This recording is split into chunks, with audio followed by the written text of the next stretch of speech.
Hi, I'm Anna, and my life took an unexpected turn 5 years into my marriage with Paul. We were your typical couple. I was a teacher, and he worked as a manager at an energy company. Life was relatively uncomplicated until his father passed away, leaving his mother, Elaine, alone in their family house. It was at this point that Paul dropped a bombshell. Anna, we need to talk, Paul said abruptly one night, his tone serious enough to make me pause mid-scroll on my phone. I looked up, asking, "Everything okay?" He took a deep breath. "It's about Mom. She's alone in that old house since Dad passed. I think we should move in with her." I felt my stomach drop. Move in with Elaine? You know Elaine and I barely get along. He leaned against the kitchen counter, his expression firm. "I know, but she's my mom, and she's struggling. Plus, we're just burning money on this rented apartment." I sighed, running a hand through my hair. "But this is our space, our home. Moving in with your mom, it's a whole different ballgame." Paul's voice took on a pleading edge. "Please, Anna, it's not just about the space. It's about family. Mom needs us." Feeling cornered, I bit my lip. "Your mom needs us, or you need your mom." "That's not fair, Anna. It's not like I'm asking you to live in a dump. It's a huge house, plenty of room for all of us," he argued. Crossing my arms, I felt the tension rise. "And what about our life here? Just drop everything because Elaine snaps her fingers." "It's not like that, and you know it. I'm thinking about what's best for everyone," he retorted. "Everyone or just Elaine?" I shot back. He threw his hands up in frustration. "Damn it, Anna. Can't you just try to see the bigger picture here?" Glaring at him, I responded, "I am looking at the bigger picture. Paul, our life, our independence. Not just playing happy families in that gloomy old house of hers." The argument went in circles, but eventually, I caved for the sake of peace. Moving day arrived, and it was as uncomfortable as I had imagined. Elaine's house was an imposing old structure with echoing rooms and a constant chill in the air. Elaine greeted us with a stiff smile, saying, "Welcome to my home. I expect you to respect my ways." I forced a smile, trying to keep the peace. "Of course, Elaine. We appreciate you letting us stay." However, living with Elaine was akin to living with a hawk. She had a comment for everything, from the way dishes were put away to how the plants were watered. It was relentless. One night, after a particularly harsh critique on my cooking, I exploded to Paul in our room. "I can't do a damn thing right for your mother. It's like living with a drill sergeant." Paul rubbed his temples, looking equally frustrated. "Anna, just give it time. She's old and set in her ways." I threw my hands up in frustration. "Great, so we just tiptoe around her till the end of time." He didn't have an answer, and honestly, neither did I. This house, with its constant surveillance and Elaine's scrutinizing eyes, was suffocating. Life in Elaine's house was turning into a daily grind. Just when I thought I could handle it, Paul dropped another bombshell. It was a lazy Sunday afternoon, and I was trying to find some peace in the garden when he came out. "Anna, we need to talk," he said. I looked up, feeling a knot in my stomach. "What now, Paul?" He took a deep breath. "I think you should quit your job and stay home. We're spending a fortune on a nurse and housekeeper for Mom. It makes more sense." I stood up, anger rising. "Quit my job, Paul. I love teaching. It's not just about the money." He ran his hand through his hair, his tone getting edgy. "I know, but think about it. It'll make things easier around here." I shook my head, disbelief washing over me. "So what? I just become a full-time maid and nurse?" "That's not the life I want." Paul's voice rose. "It's not about what we want, Anna. It's about what's practical. My mom needs us." I glared at him. "No, your mom needs you. I didn't sign up to be her caretaker." He shot back, "Well, things change, Anna. We need to adapt." That word felt like a slap. I left my job, my independence. This wasn't adapting. This was sacrificing. "You know what, Paul? Fine. I'll do it, but don't expect me to be happy about it." He sighed, a look of relief crossing his face. "Thank you, Anna. It means a lot." But it didn't feel like a victory. It felt like I was losing a part of myself. Quitting my job was hard, But the days that followed were even harder. I was now a full-time housekeeper, nurse, and cook. Elaine, as always, had her 2 cents to add about everything. One day, I snapped. Elaine was criticizing the way I ironed her clothes, and I couldn't take it anymore. Elaine, can you just stop? I'm doing my best here, I said, my voice shaking with frustration. She looked taken aback. Well, I'm sorry if I have standards, Anna. I threw the iron down. I'm not your servant, Elaine. I'm your son's wife. I'm here trying to help, and all you do is criticize me. There was a moment of tense silence, and then Elaine's expression softened slightly. I know you're trying, Anna. I'm just used to things a certain way, she said softly. I sighed, feeling the tension drain out of me. I know, Elaine, but not you. I have my way of doing things. From that day on, things were slightly better. Elaine toned down her criticisms, and I tried to accommodate her quirks. It was a fragile truce, but it was better than the constant battles. As time dragged on in Elaine's house, the atmosphere grew tenser, almost suffocating. Paul's behavior became increasingly distant and elusive. He was always late from work, and when he was home, he might as well have been invisible, retreating to the spare room like it was his sanctuary. One evening, unable to bear the silence and distance anymore, I cornered him in the kitchen. Paul, what's going on with you? You're hardly here. And when you are, it's like you're not even my husband anymore. He avoided eye contact, stirring his coffee absent-mindedly. Work's a nightmare right now, Anna. Just piles of stress. I leaned back against the counter, my arms folded. I could sense the stress, Paul, but this feels like you're shutting me out. You're here, but you're not really here. He exhaled heavily, his gaze still fixed on his coffee. I don't know what you want me to say, Anna. I'm just really tied up with stuff. I wanted to believe him, to understand, but something inside me screamed that there was more to it. Then there was Lucy, Paul's sister, who made it her mission to add to the tension. Each visit from her was a trial. She looked around the house with a sneer and quip, still stuck in this old dump, huh? I usually bit my tongue, but one day her taunts hit a nerve. Not all of us have the luxury to mooch off others, Lucy. I shot back. She just cackled, her voice grating on my nerves. Look at you, playing the martyr in a haunted house. Pathetic. I clenched my jaw, holding back a barrage of words. Paul, ever the silent bystander, offered no defense. His silence was like another jab, another confirmation of the growing gulf between us. The biggest shift, however, came with Elaine. One day she called for Lucy, her voice frail and desperate. Lucy, I need help with a bath. I can't manage on my own anymore. Lucy's response was cold and cutting. Help yourself, Mom. I'm not your caretaker. Elaine broke down in tears, and my heart couldn't take it. Despite our rocky history, I couldn't leave her in that state. I assisted her with the bath, and something changed between us that day. Elaine started to warm up to me, treating me less like an intruder and more like a daughter. It was a welcome change, but it also underscored how far Paul and I had drifted apart. The house felt colder, emptier. Despite Elaine's newfound warmth towards me, the walls seemed to echo with the growing silence between Paul and me, a chasm that widened with each passing day. Paul's late nights at work became a norm, and our conversations turned into mere whispers of their former selves. During one of these fleeting interactions, Paul dropped a new piece of news. Anna, I got an apartment near work, he said nonchalantly. I almost dropped the dish I was cleaning. An apartment? Why on earth would you need that? He leaned against the doorframe, avoiding my gaze. It's just practical, Anna. Saves me the commute, especially with the late nights. I felt a surge of anger and confusion.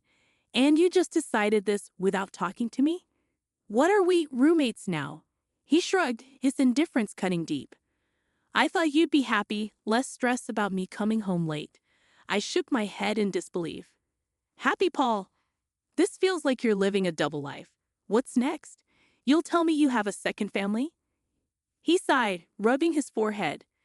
Don't be dramatic, Anna. It's not like that. I wanted to push further, to break through his nonchalant facade, but I knew it was futile.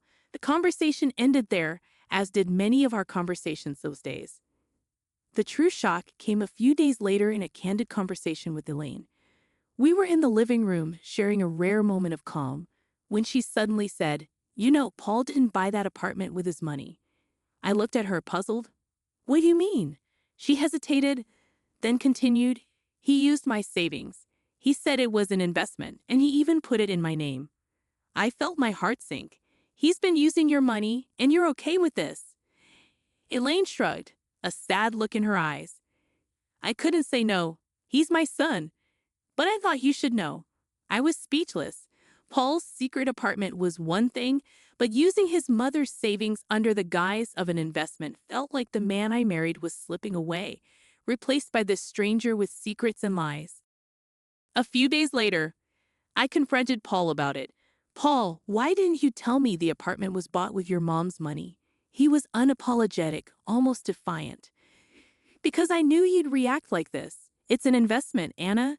It's not a big deal." I couldn't believe his audacity. "Not a big deal. You're gambling with your mom's savings and keeping it from me. What else are you hiding?" He turned away, ending the conversation with a dismissive wave. "You wouldn't understand, Anna. It's business." Business. That word felt like a chasm between us, an excuse for everything that was going wrong in our marriage. Living in Elaine's old, dreary house was taking its toll on me. The walls, once probably vibrant, now echoed a somber tone, and every creaking floorboard seemed to whisper secrets. One day, I just couldn't take it anymore. "Elaine, have you ever thought about renovating the house?" I asked her over breakfast. It could use some freshening up. Elaine looked up from her tea, surprised. "Renovate? I haven't thought about it in years. It's such a big task." I nodded, feeling a spark of enthusiasm. "I know, but it could really brighten up the place. Maybe just start with a new coat of paint or some new wallpaper." Elaine considered it for a moment. "Well, I suppose it wouldn't hurt to bring some new life into this old house. But are you sure you're up for it?" I smiled, eager for a project.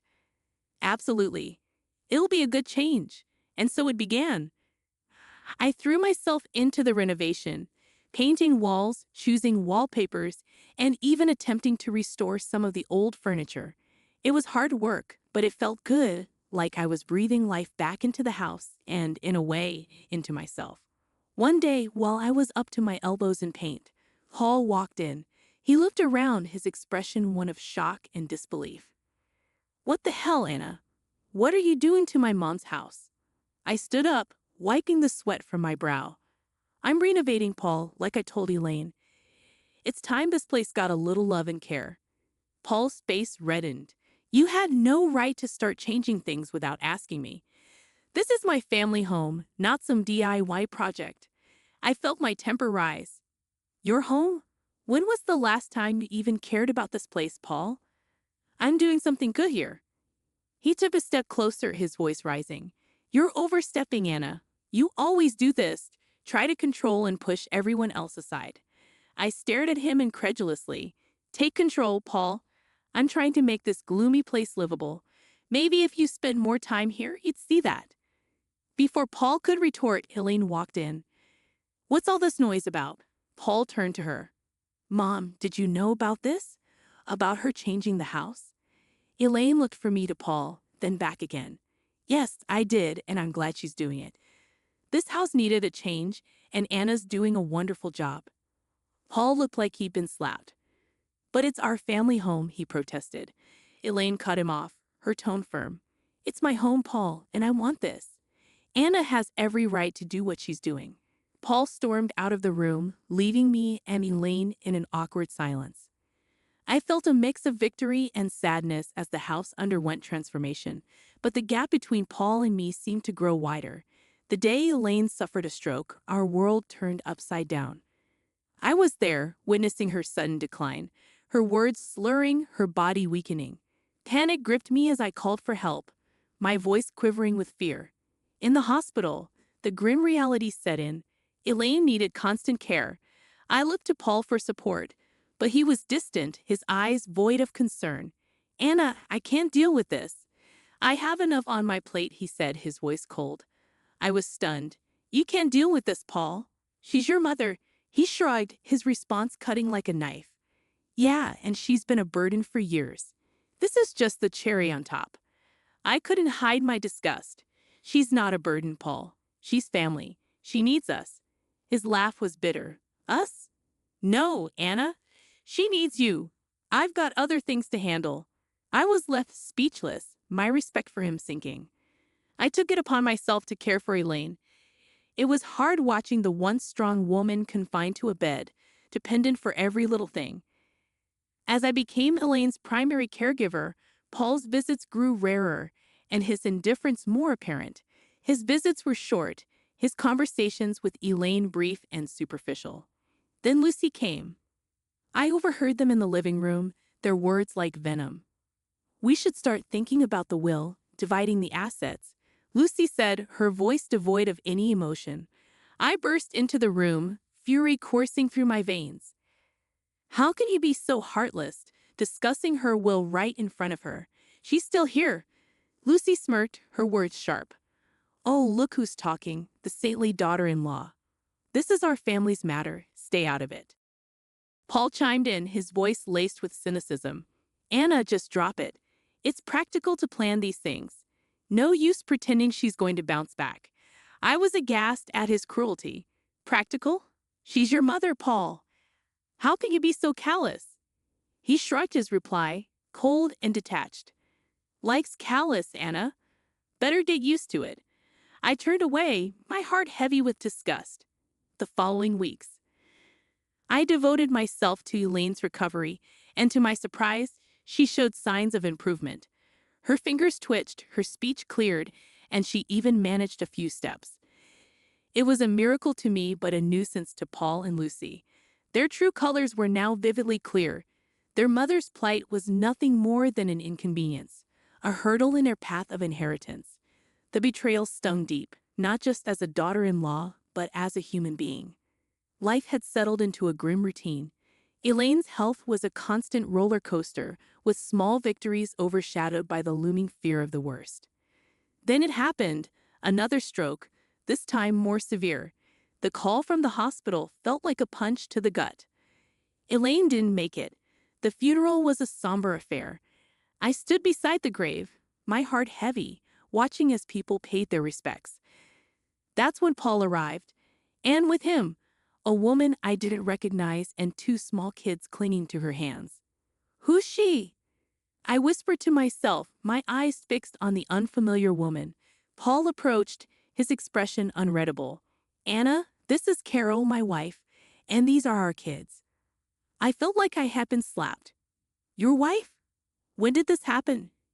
He shrugged, a coldness in his voice. A while ago. It's none of your business, Anna. I was speechless, my mind reeling. How could he? And during all this time with Elaine? Lucy was there too, her usual sneer in place. Finally showing your true colors, Anna, she sneered. It's a bit late for that. I glared at her, my voice laced with contempt.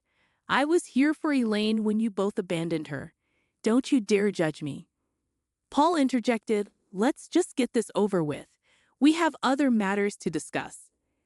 After the funeral ended and the gathering moved to Elaine's house for the will reading, Paul and Lucy were like vultures, eagerly awaiting their share.